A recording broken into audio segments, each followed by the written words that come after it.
Magluluto tayo ngayon mga mami ng adobong chicken. Ayan. Ito ang adobo natin chicken. Ayan. Para mag-adobo ng chicken. Pero may ibang version tayo dito sa ating lutong chicken. Lagyan natin yan ng kamatis. Silabay natin sa kabita. So mag-add din tayo na gabi. Gabi po. Ang hinalay natin. Ating luluto. So, ayan. So, lang nila yan.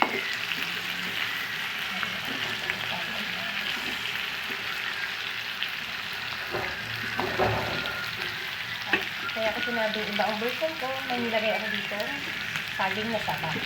Para yan ang ilalasang namis dito sa ating kalawang chicken. Gawin na natin.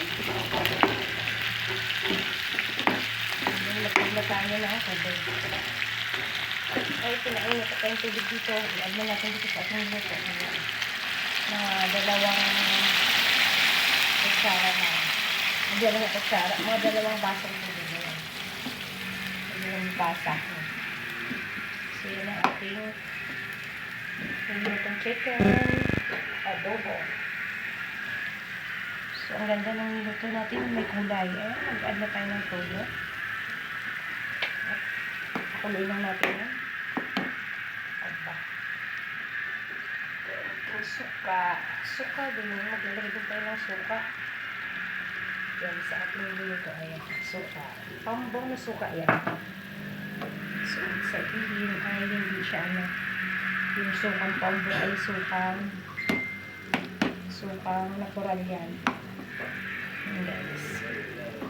So, antayin natin yan na maluto. At mag-add din tayo ng pang-seasoning. Seasoning natin, kalahati lang. Paminta natin. Paminta tayo dito.